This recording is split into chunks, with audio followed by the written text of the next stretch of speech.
SolidTales, History Uncovered. Would you believe it if I told you that before the monumental rise of the modern Chinese Navy, the undisputed maritime hegemon of Asia was the Japanese combined fleet?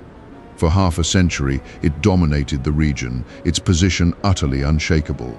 At its absolute zenith in 1941, the combined fleet boasted 6 heavy aircraft carriers, 4 converted light fleet carriers, and 8 active battleships. Supplemented by hundreds of cruisers, destroyers, and submarines, its total displacement exceeded 1.5 million tons. This made it the third largest naval force in the world, eclipsed only by the colossal fleets of the United States and Great Britain. But what makes this fleet truly terrifying is that in terms of sheer explosive combat capability, it arguably held the #1 spot globally. Even the United States, a reigning naval superpower, was thoroughly battered by this force in the early stages of the Pacific War. This unparalleled record of Asian maritime dominance stood for decades, only recently being broken by the modern Chinese People's Liberation Army Navy.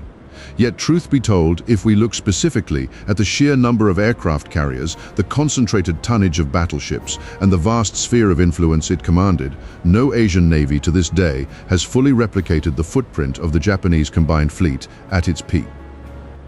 Today on SolidTales, we are going to uncover exactly how powerful the combined fleet was at its height.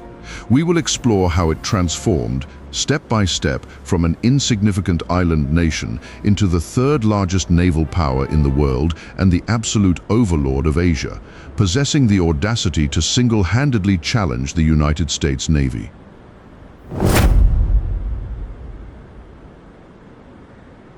Prior to the Meiji Restoration in 1868, Japan was an isolated, deeply feudal state. Its naval power was practically non-existent, consisting of only a handful of small gunboats purchased from Western nations. Forget dominating Asia, merely sailing into the open ocean was a monumental struggle.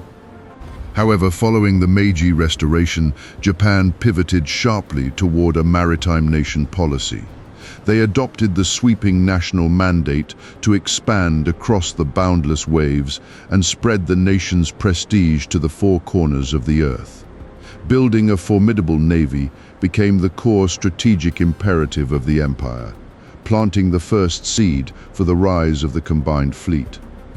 In 1894, Japan decisively defeated the Qing dynasty's Beiyang fleet during the First Sino-Japanese War.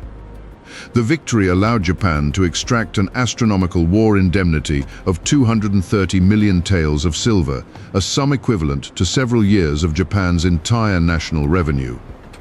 The vast majority of this plunder was immediately reinvested directly into naval expansion.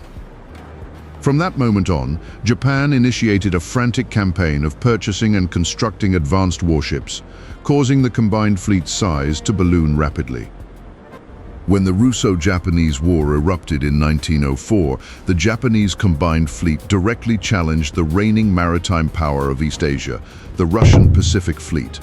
During the climactic Battle of Tsushima, Admiral Togo Haihachiro orchestrated a masterclass in naval warfare. At the negligible cost of merely 3 small torpedo boats and fewer than 1,000 casualties, Togo's fleet completely annihilated the Russian 2nd Pacific Squadron, an armada that had sailed halfway across the globe from the Baltic Sea.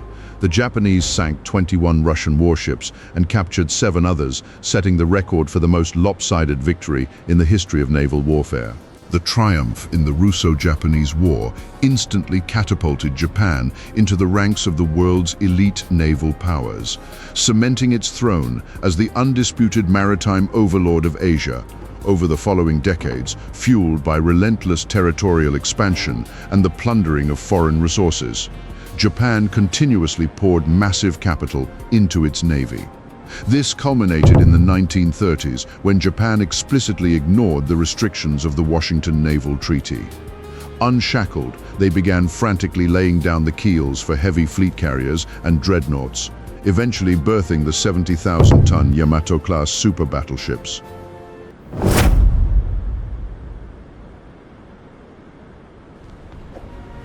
By 1941, the Japanese combined fleet had reached its terrifying peak, holding a total monopoly over Asian waters and possessing the strength to go toe-to-toe with the US Navy. In December 1941, on the eve of the Pearl Harbor attack, the combined fleet's total manpower had reached approximately 320,000 men. Its total displacement stood at a staggering 1.58 million tons, ranking third globally behind the United States Navy at 1.94 million tons and the British Royal Navy at 1.59 million tons. Aircraft carriers were the absolute core of the combined fleet's striking power, with 10 carriers boasting a combined displacement of roughly 300,000 tons. They were second only to the United States in tonnage. However, in the early days of the Pacific War, Japan's carrier strike capability and the quality of its naval aviators were undeniably the best in the world. The Akagi and Kaga were massive fleet carriers, each with a full load displacement exceeding 40,000 tons. Capable of carrying 90 aircraft and boasting a cruising range of 12,000 kilometers, they were the operational backbone for long-range, transoceanic surprise attacks. Meanwhile, the Soryu and Hiryu were purpose-built fleet carriers, though lighter, with a full load displacement of just 20,000 tons. Their defining trait was blistering speed, capable of reaching 34 knots. Their extreme operational flexibility made them the perfect platforms for lightning-fast hit-and-run strikes. Then there were the Shokaku and Zuikaku. These sister ships were unequivocally the most balanced and formidable fleet carriers on the planet at the time, representing the absolute pinnacle of Japan's pre-war naval aviation industry. They carried an impressive air group of 84 aircraft while still maintaining a staggering top speed of 34 knots. In the early stages of the Pacific War, they were the finest carriers in the world, bar none. It wasn't until 1943, when the American Essex-class carriers began sliding down the slipways in mass numbers, that they were finally surpassed. In 1941, the Japanese carrier strike force was an unstoppable juggernaut in the Pacific. They could strike wherever they pleased, and no nation on Earth could intercept them. Beyond these 10 flat tops, the combined fleet operated 10 active battleships with a total displacement of roughly 580,000 tons. This figure actually eclipsed the US Navy's battleship tonnage of 520,000 tons, ranking Japan #1 in the world in this specific category. The most infamous among these were the super battleships Yamato and Musashi. As the physical manifestations of the combined fleet's might, they were the most powerful dreadnoughts ever constructed. The Yamato was equipped with monstrous 460mm main guns, the largest ever fitted to a warship. A single armor-piercing shell weighed nearly 1.5 tons, carrying enough kinetic energy to punch through the armor of any contemporary warship in existence. Theoretically, a single well-placed salvo could instantly obliterate an enemy cruiser. Alongside these two Leviathans were 8 other capital ships, including the Nagato and Mutsu. Each boasted a standard displacement of over 30,000 tons and carried main batteries of 356mm or larger. Their firepower and armor protection represented the global gold standard of the era. Furthermore, the combined fleet maintained a massive escort and scouting arm. Prior to the attack on Pearl Harbor in December 1941, Japan fielded 18 heavy cruisers and 20 light cruisers, totaling about 300,000 tons. They also operated 112 destroyers, displacing 180,000 tons. As the most numerous and heavily utilized vessels in the fleet, these destroyers were primarily tasked with anti-submarine warfare, convoy escort, and aggressive torpedo assaults. Notably, Japanese torpedo tactics and technology at that time were unequivocally the finest in the world. Hardware aside, the combined fleet's greatest advantage was a massive, unprecedented gap in combat experience and tactical proficiency. By 1941, the Second Sino-Japanese War had already been raging for 4 bloody years. Consequently, everyone from the shipbed commanders and sailors to the naval aviators had been forged in the fires of rigorous, real-world combat operations. Take the carrier pilots who executed the Pearl Harbor strike. Their average flight experience ranged from 1,000 to 1,500 hours. By stark contrast, their American counterparts averaged only about 800 flight hours. When you paired these veteran aviators with the deadly Mitsubishi A6M0 fighter, the combined fleet practically steamrolled the US Pacific Fleet in the war's opening months. The sheer dominance of the aircraft struck terror into Allied aircrews, creating a phenomenon of outright xerophobia across the Pacific. In 1941, the Japanese combined fleet held the maritime lifelines of Asia in an iron grip.